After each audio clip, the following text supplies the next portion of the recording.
Bonsoir à tous, bienvenue sur Al24 News pour cette couverture spéciale dédiée au Festival international de la musique symphonique ici au cœur de l'Opéra d'Alger, Boualem Bessaïah. Ce soir, nous allons plutôt explorer l'univers de deux grands compositeurs du XXe siècle, Joaquín Turina et Maurice Ravel, à travers leurs œuvres pour quatuor à cordes.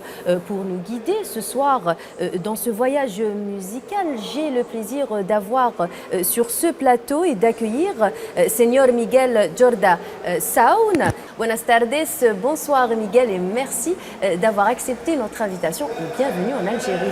Merci, bonsoir. Alors nous allons parler un peu de Joaquín Turina. Monsieur Miguel, qu'est-ce qui rend la prière du torero si particulièrement et excessivement, plutôt excessive pour un quatuor à cordes? Bon, on a choisi de jouer cette œuvre de Joaquín Turina, La Oración del Torero, Si. parce que c'est une œuvre magnifique qui exemplifie un petit peu ce sentiment de l'inconnu, devant le terreur ou devant les épreuves de la vie. Non? Et c'est comme une réflexion sur musicale avec des thèmes espagnols, du folklore espagnol, et aussi combiné avec la musique du XXe, plus proche à Paris dans ces temps, parce que lui, il était étudiant à Paris aussi. Paris, oui. Et c'est pour ça qu'on l'a mis ensemble dans le même programme avec la musique de Maurice Ravel, cette grande quatuor en fa majeur. Parce que les deux œuvres, c'est comme une espèce de miroir. Ils se trouvent dans les reflets l'un à l'autre. Très bien. Et comment l'influence justement du flamenco et de l'impressionnisme se ressentent-elles dans l'interprétation de cette œuvre-là? Oui, on pourrait écouter dans l'Oración del Torero la musique, peut-être flamenco, mais en tout cas espagnole, qui d'ailleurs ça ressemble beaucoup à la musique du nord de l'Afrique quand même. Oui. Ça, il y a des similitudes, oui. Il y a des similitudes, ça on l'entend, bien sûr, on en ressent. Et c'est une œuvre vraiment très expressive qui nous amène dans cet espace privé du torero avant d'aller de faire la corrida avec le taureau. Et justement, la Turina évoque le contraste entre le tumulte de l'arène et la prière intérieure du torero. Comment ce contraste se traduit-il justement musicalement pour vous, les musiciens? Oui, dans cette musique, il y a beaucoup d'images dans cette pièce. Et pendant qu'on joue la prière, ce moment intime, on peut écouter dans la musique qu'on jouera, on peut écouter de loin les bruits de gens et de la musique du peuple, mais filtrés par cet moment intime de torero. Et justement, le quatuor à cordes in fa majeur, en fa majeur. Voilà, en fa majeur, donc de Ravel est reconnu pour son équilibre entre tradition et modernité. Vous, en tant que musicien, qu'est-ce qui vous frappe le plus dans cette œuvre quand vous la jouez? Bon, chaque fois qu'on joue cette pièce, qu'on la connaît très bien, c'est une épreuve de maîtrisage technique, et esthétique et musical. Ça veut dire qu'il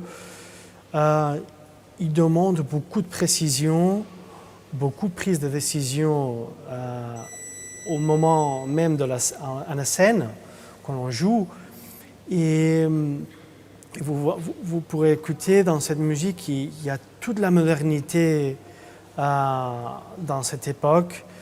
Il y a une modernité dans l'usage de l'harmonie, très, très expansif, mais aussi dans la forme. On peut entendre le thème principal dans tous les 4 mouvements.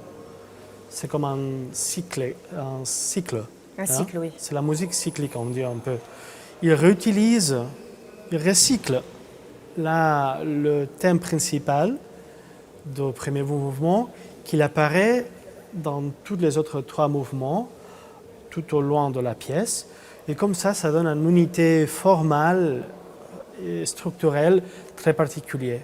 Quasiment, quand on commence cette pièce et quand on finit, on presque dirait qu'on peut retourner encore une fois parce qu'on a partagé tous les thèmes de la même manière. Et comment on parle vous parliez maintenant des mouvements donc, qui présentent vraiment des rythmes très, très variés. Comment ces variations influencent-elles votre approche à vous en tant qu'altiste? En tant qu'altiste, c'est très intéressant. Cette quatuor, il donne beaucoup de protagonisme à l'alto. L'alto, c'est un instrument qu'on peut dire qu'il est caché dans l'intérieur du quatuor ou de l'orchestre, dans le chœur. Et dans le troisième mouvement, par exemple, le mouvement lent, Ravel il donne un protagonisme très clair à l'alto en tant que soliste, en tant qu'instrument mélodique. Parce que d'habitude, le rôle de l'alto et du deuxième violon dans un quatuor, c'est plutôt créer l'harmonie, la texture, le rythme intérieur, plus que la mélodie. Ça s'est consacré plutôt au violon premier, au premier violon, au violoncelle. Dans cette occasion, on va entendre un mouvement lent que l'alto prend beaucoup de protagonisme avec très belle mélodie qui fait cette pièce unique pour l'altiste. Et selon vous, quelle nuance ou émotion Ravel cherche-t-il à transmettre et comment se démarque-t-elle de celle de Torina? Si nous devions faire le comparatif, oui. Déjà, c'est un quatuor à cordes en la totalité, 4 mouvements, la structure traditionnelle. Mais il partage beaucoup l'esthétique, par exemple. De Turina et Ravel, ils ont pris le même... C'était dans un moment très particulier en France, qui est venu la musique de Debussy, aussi Ravel, l'impressionnisme. Et par contre,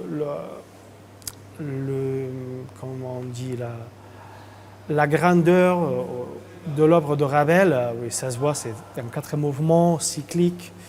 Et il n'est pas attaché à des images comme Turina, par exemple. On peut dire que la musique de Turina, c'est en ce cas la musique programmatique, qui a un programme derrière, avec les images du torero, avec le prier et tout ça. Dans Ravel, ce n'est pas aussi clair comme ça. Il y a des images, bien sûr, mais ça, c'est plutôt à choisir personnellement quelles images on peut trouver.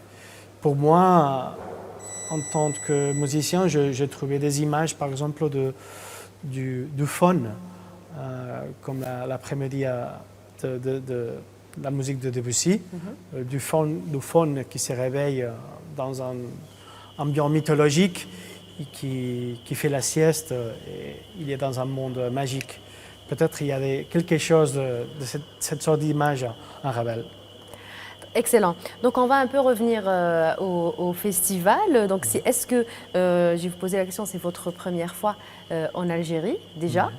Donc bienvenue une nouvelle fois. Merci. Et que représente pour vous justement de jouer ces œuvres emblématiques ici à l'Opéra d'Alger Boualem Bessaïeh dans le cadre de ce festival?